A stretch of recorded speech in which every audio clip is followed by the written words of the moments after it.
Hey nerds, welcome back. I'm Tyler. Today I'm going to show you the cheapest, easiest way I've been able to find to make shaker style cabinet doors and drawers. If you're watching this video, likely you've got something like this. This is a basic cabinet door. This is what came with our house. There's nothing wrong with it. Nice solid wood, floating panel. You can tell it's got like kind of that drum sound. This will last. They're strong, they're sturdy, they're dependable, but they're not exactly in style anymore. This is what you see in style. This is a shaker style cabinet door. You'll see this in newer homes and in magazines all over the place. Don't let it fool you though. This design's from the 1800s, so there's nothing new about this. It's a nice straight square profile. The stiles and rails are nice, straight and square, and that's really good news for us because it's easy to build. What separates my method from the typical method is normally you're gonna get 3/4 inch material, and it's normally gonna be some sort of hardwood. Well, if you're painting, you don't really need hardwood, and on top of that, hardwood has some issues in itself. Hardwood expands and contracts, and you'll see little gaps in between your rails and stiles in the panel over time. MDF or HDF, you won't. Quickly, let's talk about the difference between MDF and HDF. MDF is what you'll find anywhere. It's cheap, medium density fiberboard, that's what it stands for. HDF is like MDF, but it's got a higher density to it, so it can put up with more abuse. It's actually even rated for higher exposure to moisture and water. It is also, though, more expensive. So for us to keep in a tight budget, I went with MDF. And I know already you're rolling your eyes. This idiot is making something that moves around that's gonna get beat up out of MDF. How is that supposed to last? Well, let me tell you, we've had these doors and drawers installed in our high use, high humidity, high temperature changing bathroom for over a year at this point, and I can't see any damage on these. There's no separation between the rails and stiles. There's no separation between the panel and the rails and stiles. There's no stress cracks, nothing. It seems to be fine. If you have experience though, and you've done something like this and it negatively impacted you or positively impacted you, leave it in the comments section below, and I encourage everyone to go down there and read and see what you can find. For us though, and our tests, I don't see a reason why this method won't work. Some of the things that we did here, like glued the panel in so it's not a floating panel. This adds to the strength and stability of the rails and stiles. To touch a little bit on the conditions that this is exposed to, our bathroom is the worst bathroom for cabinet doors and drawers. It's got high use. My wife and I open this specific door at least 3 times every day, me twice, her once. The door's exposed to high humidity. There's no separation between the shower and where the cabinets are. And because this is in the master bedroom, it's subject to high temperature swings as well. We sleep at 69 degrees. 69. And in the day, it goes up to 78. So that's almost a 10-degree temperature swing that if this was hardwood, it would absolutely be moving. I also feel like I have the responsibility to let you know that out of all the materials we've talked about, MDF is the softest. So if you're more physically abusive than verbally abusive to your cabinets, you suck! You suck! You may want to consider something stronger, especially if you have children. Other benefits to sheet goods like MDF is they come flat and parallel. You don't have to spend hours and hours milling to get a nice flat straight board. The issue with hardwoods are if you buy them rough, it's gonna take you a long time to get just a flat straight board. But if you decide to buy them pre-milled, it's gonna cost you a fortune. So MDF wins there also. And let me say, we did our bathroom for about 50 bucks with leftover materials. I can see you doing an entire kitchen for anywhere between $200 to $500, depending of course on how many cabinet doors and drawers you have. With all that being said, because this is such a simple profile and style, it doesn't take a table saw scientist to be able to cut this out. You should be able to complete this with pretty basic table saw skills. Let me show you how I did it. Put your pants on. Let's get to building. Before we jump into it, I want to talk about terminology of cabinet doors. The horizontal components are the rails, and they sit in between the stiles, which are the vertical components. And in the center, we have the panel.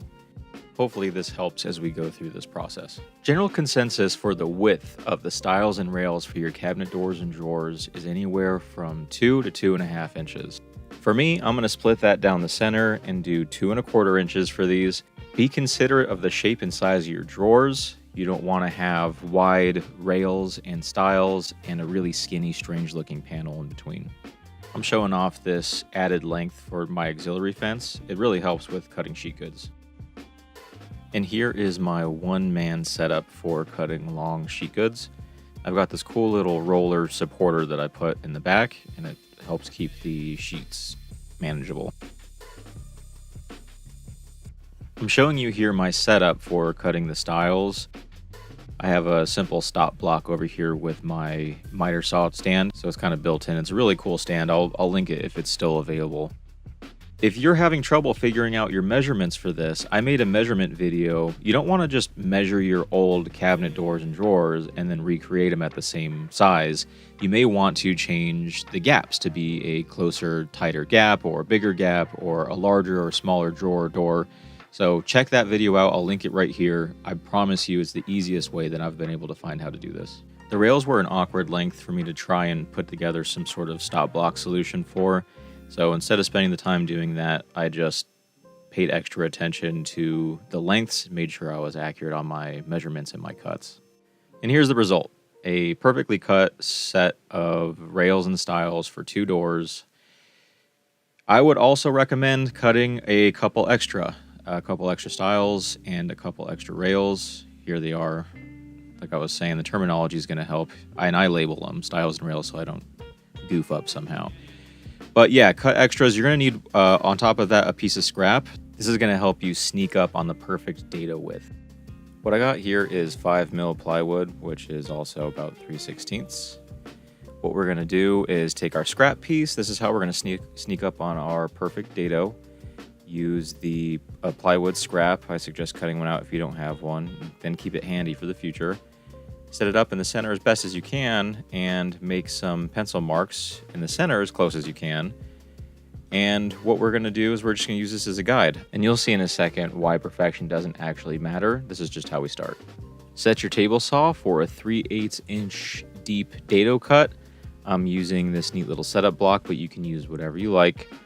Then this is why perfection doesn't matter. We're going to cut inside these pencil lines and slowly sneak up on that cut and using the scrap piece only. So don't forget you're using the scrap piece. We're going to run it through once this way, flip it over, and make sure that it's equal cuts on both sides.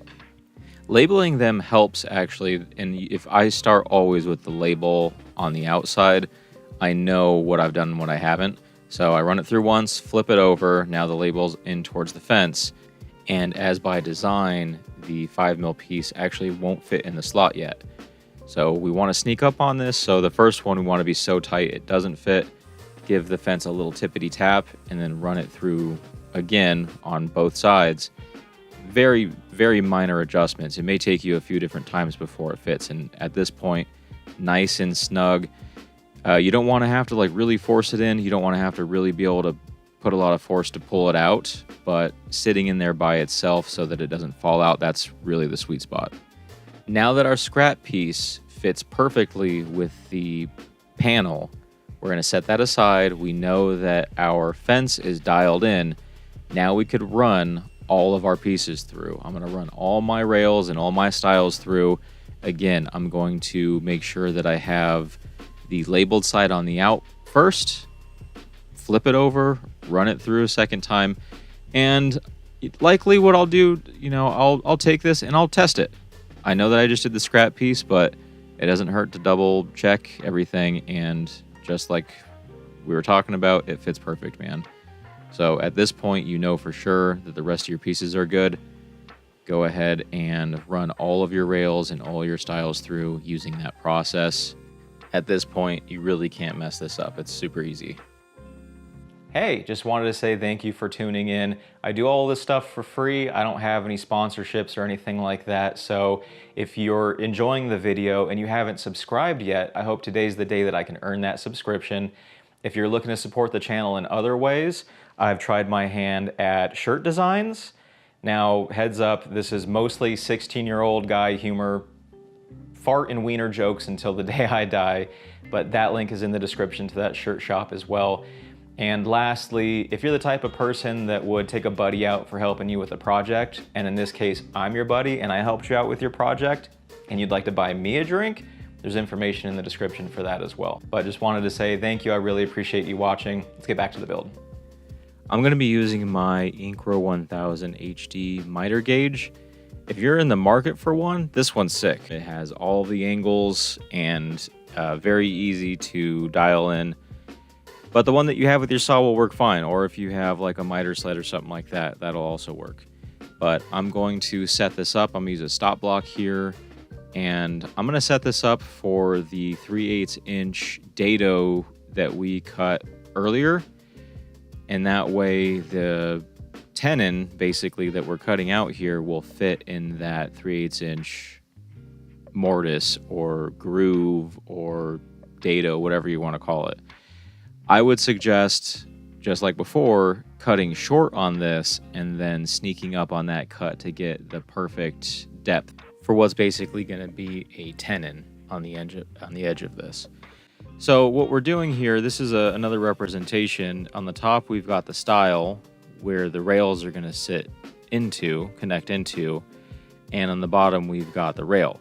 So what we're trying to do is we're going to remove this material here, and it's going to create a tenon, right? So let's just shade this in as a representation. We're going to remove this material, and then you're going to have a tenon that's going to fit into the dado that we've already cut, the 3/8 inch dado. So let's go ahead and take this in. I'll try and give you more visual. Set the height of your blade to the exact height of what's left over from that dado cut. And I actually made a mark here. This is the apex of my blade height. So I know at that point or around that point, that's as high or as deep of a cut as I'm gonna get with that table saw. But yeah, I'm gonna nibble away at each side of this, and it's gonna end up like this, just like I was saying.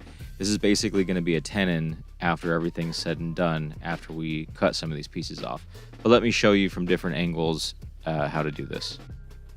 All right, so the cool thing about having a stop block is it prevents you from going any further. So the stop block should be the furthest point of your cut right along that line. And then as you come through here, you pull away from the stop block until you're on the very edge of that material. And all of it will have been removed at that point. So as you see here, the stop block, this is the stop block run.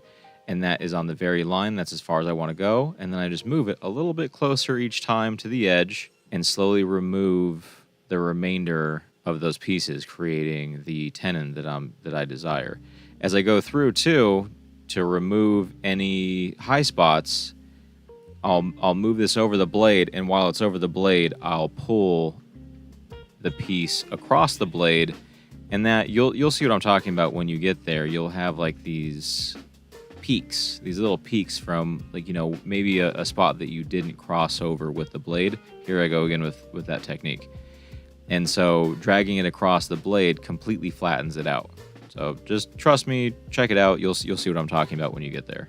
If you've got a gap between your rail and stile that looks like this, that means that your fence is too far away from the blade and you're cutting too much off. Simply tap the fence closer to the blade and you should close that gap up. This is really what you're looking for. If you've got a gap in between the tenon and your dado, then tap the fence the other direction. And this is still just the test piece. If you screw up, just rip the end off and keep going. Try again. At this point, I'm done with the tenons on all the rails, but mine are a little tight. Instead of adjusting the saw blade and trying to run them through again, I recommend using sandpaper to make minor adjustments to the fit. When measuring for the cut for the panel, perfection may screw you over. So for me, I cut an 1/8 inch short on the height and width, and this gives me a little bit of wiggle room to account for any imperfections with the dados on the rails or stiles. To avoid some of the splintering on the panel, use some painter's tape, especially with the miter saw. A little bit of painter's tape, and for me, the cuts turn out nice and clean. In fact, cleaner than a duck fart. God. Even with nice clean cuts though, you're going to want to bevel the edges of these panels. It'll make glue up a lot easier so that these panels slide into those dados with no problem. Components are done at this point. It's time for the glue up. I'm going to glue the panel into the dados. This isn't typical. Usually you have a floating panel with no glue, but this should add to the structural integrity, something you might need if you're going to go with half-inch material like myself. This should also add to the moisture resistance as you're sealing off all these extra gaps. Because we're using MDF and plywood, we don't have to worry about wood movement, so gluing's totally acceptable. I clamp it down. I do have a couple of high spots here. I'm going to use some sandpaper to even those out. And then I'm going to go around the whole thing and I'm going to soften up the edges.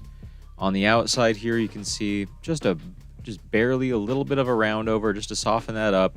And then I go on the inside as well with that sanding block. And like I said, just take some of the edge off and then sand the whole thing down. When you're done with sanding, wipe it down with a damp rag and then go through and caulk all of these spaces between the panel, the rails, and the stiles. This is necessary, I think, for keeping moisture out. Moving on to cutting out the recesses for the soft close hinges. I've got a 3mm or 1/8 inch offset. This Craig jig for this is amazing. I'll link this down in the description below. Super easy to use. It made installing these hinges a breeze. I'm going to align one side with the bottom of the rail here, clamp it down in place on both sides. Keep in mind any screw-ups. On this side, I've got a little scratch here. This is going to be on the inside where the cabinet door faces the cabinet. And then I'm going to, like I showed before, hook up my drill to the Forstner bit and drill away, man. I did set this up so I knew the depth that I'm cutting. And like I said, this template is sick. If you guys haven't checked this out, I really recommend this Craig jig for doing these things. I couldn't imagine it being easier. It has a spot for you to hold a dust collection hose, but here's a couple different views of how that works. And then here are those soft close hinges, just kind of demonstrating that it drilled perfectly. While you went to get another beer, I painted. I did 4 coats of this really cool opaque green. Now, because we're done painting, we can go ahead and add in these hinges. This to-wall impact is really neat. It's got a delicate setting on it, setting 1. For materials that would get stripped out, if you really try and crank down on them, instead of just blowing through the material, this realizes the resistance and stops at that so that you don't just strip out that hole. So all I have to do is line it up. It's on setting 1. It drives through and it automatically stops. It even makes a little beeping noise when it hits that resistance level. Remember when I said cut a couple extra of your rails and your stiles just in case? Well, you want to cut one extra for this specific reason. What you're going to do is you're going to replicate one of your stiles. This is going to really help you mount your doors without all the extra weight. So cut an extra stile, drill out the holes for the hinges, and then you can map on your cabinet doors really easy how high or low you need for your reference points. And again, this is something that you'll be able to get from my measurement video that I was talking about before, but you've got equal distance on the top and the bottom. Line it up with your rails for your cabinet faces, and you can make your marks and then drill your pilot holes to screw the hinges into the face frames of the cabinets. I'm really happy with these hinges. The previous cabinet doors didn't have soft close, and now that I do, I feel like I upped the class of this bathroom quite a bit. I know it sounds kind of funny, but they're super classy, man. And I know this part's probably pretty boring for those of you that know what you're doing, but for any newbies out there, I just kind of wanted to show you my technique for screwing these in. I use a foot to hold the cabinet door up, and then, just like before, drill out your pilot holes, and then screw those babies in. And it will take you a little bit. It took me a little while to dial in all the adjustments for the hinges. They never install perfect, especially if you're like me and your house comes with real basic cabinetry. I mean, come on, look at those drawers. They're not even aligned, man. There's no alignment going on there. Everything was the cheapest possible, and we're going to tackle that now. In the interest of time, I didn't film myself making the drawer faces.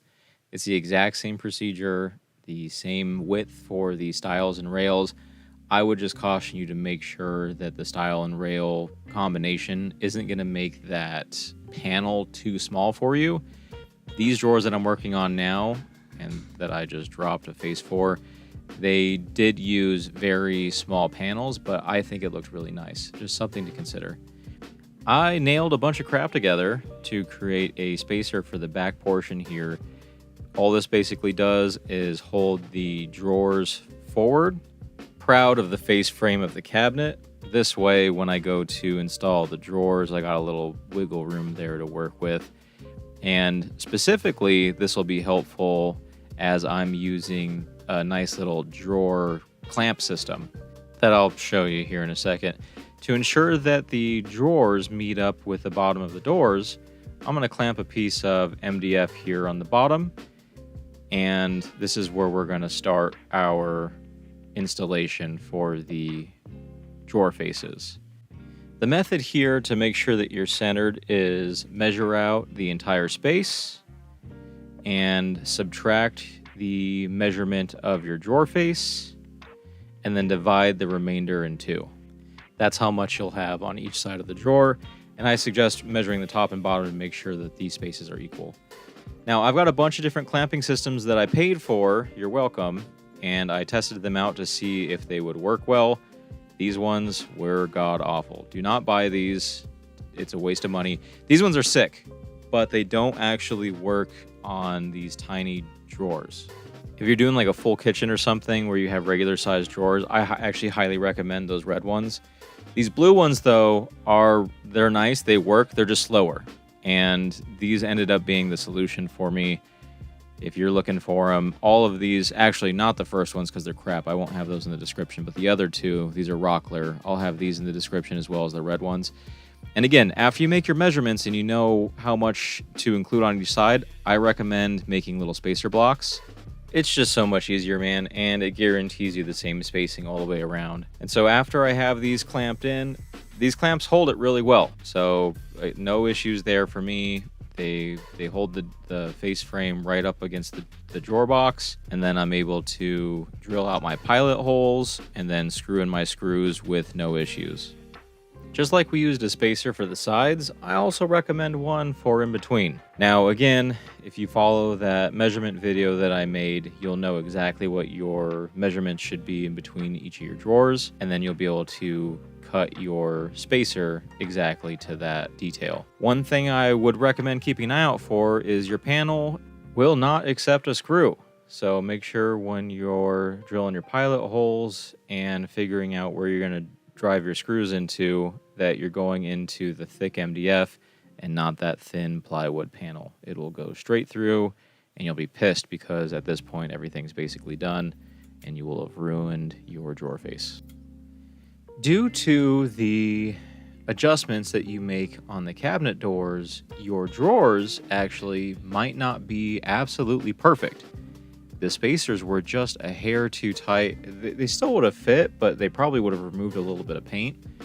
This is something you should anticipate. We're not perfect. Your cabinet carcass likely isn't perfect. There's all kinds of variables at play here that make this an imperfect science. So do with what you can, the best that you can, and I recommend just aligning the drawer faces vertically so that they're on the same plane. And as you can see here, it's really imperceivable by the human eye. You can't tell that there's a difference. I promise you can't, because it's almost immeasurable and 500 times better than what we started off with. As for the toe kick, I'm going to install that. You'll see in the final video. I'm sure you saw it in the intro. This freaking little mini shop vac, whatever you want to call this, by DeWalt is dope, dude. I've been using this for quite a while now. It's awesome for a little project cleanup for your car, or like if your wife breaks a glass. I've been using it a lot for that. Love the woman, but she is clumsy. Here I am installing these clear little rubber bumpers for the doors and drawers. You only need to do it for the drawers on the top corners, and then for the doors I do it on the top and bottom. This stops from the paint sticking to itself, and it keeps the doors parallel with the hinges. You can make your own jig for your cabinet door holes, but I'm using the Craig jig for this. and it worked perfectly, man. You can set it up exactly to the distance for your hardware and then figure out exactly where you want to lay it out. I want mine roughly about there, and I found a marking on here to reference next to the rail on the top. Clamp it in place and then drill straight through, just like you would expect. Easy peasy, lemon squeezy, no problem. Pop that baby off, dust off any of the dust, and then install. And I really like this gold-green combination. This is something my wife came up with. Check me out, just appreciating this color combination. And guess what? I did a good job. I deserve a donut. Don't ask me where I found this. It was just deep in that cabinet, but it's tasty. And that's it. We're done. My wife and I use and abuse this thing every day. It's in the moisture. It's in the humidity. I haven't had any issues. If I was a lawyer, though, I'd probably say go with the 3/4 inch. Go with the HDF, not the MDF, just because it's a higher density. It's more made for things like this, but we've had no issues, and it's much cheaper. Back to the guy in the garage. And we're done. Hopefully I was able to give you all the information you need to be able to upgrade your cabinet doors and drawers. If there's something I wasn't clear about or you need more information on, go ahead and drop me a comment. I reply to almost every comment. Really quick, I want to talk about some of the tools and materials that I used in my project. That way I can give you some sort of recommendation on what worked really well for me, in case you're in the same boat and you're trying to gather some of these things up for your project. First and foremost, I highly recommend building this little jig out for installing your cabinet doors. Cutting out one extra stile is little to no extra work. This also allowed me to mark equal distances on the top and bottom so that I can center my doors vertically and get repeatable installation points for the hardware. So this was really easy. I highly recommend doing this. I tried a few different clamp systems for the drawer faces. You can use double-sided tape if you want, but I use double-sided tape in a lot of different spaces in the shop, so I went with something that I'm gonna be able to use forever. These I didn't like. These were cheap in my opinion. You may be able to get these to work. I wasn't able to, but for my money, I'm gonna buy something different. These were probably my favorite clamps. Granted, I didn't get to use them in this application, but for regular sized drawers, these are the best. They've got an automatic clamping system that's nice and fast. You can set them ahead of time. So if you're doing an entire kitchen and you've got wide drawers, or I would say standard drawers, not narrow drawers, these would probably be my go-to if I was spending the money. The winners for this project were these Rockler drawer face clamps. There's nothing really wrong with them. They do take a little bit of extra work because for every drawer you've got to screw them on and off. Not really a big deal, but if you're doing 20 drawers, it's gonna get a little annoying. So the ones with the quick release clamps, those would probably be the ones that I spend money on. But yeah, no problem with these. They worked for narrow drawers also, so that would be good. They would work just as fine for standard or really wide drawers. Another group of products that I use were the Craig suite of cabinet door and drawer installation tools. This one's for your pulls and your knobs. Really nice to have a little reference surface and reference measurements so you can get repeatability when it comes to installing those and setting up your installation holes. You could make your own, that wouldn't be a problem. It would be very easy to do. I like having something like this. It's adjustable, it works really well, it's fairly cheap, good stuff here. For the door hardware hinge installation, this tool rocked too. It came with a Forstner bit that's perfect size for the hinges that I have, and I think it's a standard hinge size, so this should work with almost all of those hinges. And it's got a nice little offset setup here. You'll be able to read about that in the instructions, but again, really good stuff. I'll put links in the description for all of the tools that I recommend here. Lastly for me, I'd like to recommend this DeWalt DCF 850 impact driver. The delicate setting on this made it easy to install the cabinet hardware without worrying about blowing through the MDF. Now, I know that a lot of the other manufacturers have tools just like this, so don't get me wrong, I'm not like a DeWalt or die guy, I just so happen to have experience with this specific one, and I like it quite a bit, so I do recommend it. Now to my favorite part of the video. This is where we celebrate a project complete, and I show my appreciation for your support. This is the buy me a beer or buy me a drink section. Let's get into it. Ooh.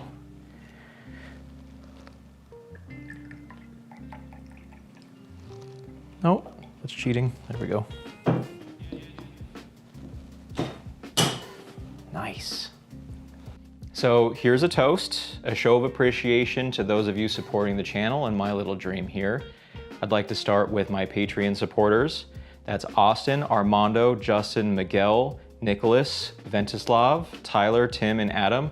Seriously, thank you guys. These are past and present supporters. I haven't been uploading for a while, so I've lost some of you guys and I apologize for that, but thank you so much for the support. I have Cash App and Venmo Buy Me a Drink supporters. Thank you guys, this one goes to you. Justin, Renee, Merrick, Jeffrey, Mary, Roman, David, Owen, Minaj, Tom, and Jed. Thank you guys. And then I had a store order already for a shirt, Patrick. So thank you, man, for buying some merch. I hope I randomly run into you one day and see you wearing Wood Nerds gear. But seriously, this goes out to everyone who supports the channel, not just those names that I read, but those of you who are subscribing, liking, commenting, leaving feedback. I really appreciate that. Cheers, you guys.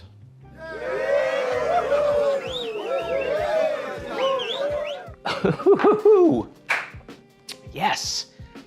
Well, that's it for this video. Thank you guys for hanging out and building with me today. I'll see you Thank you all for hanging out and building with me today. I'll see you next time.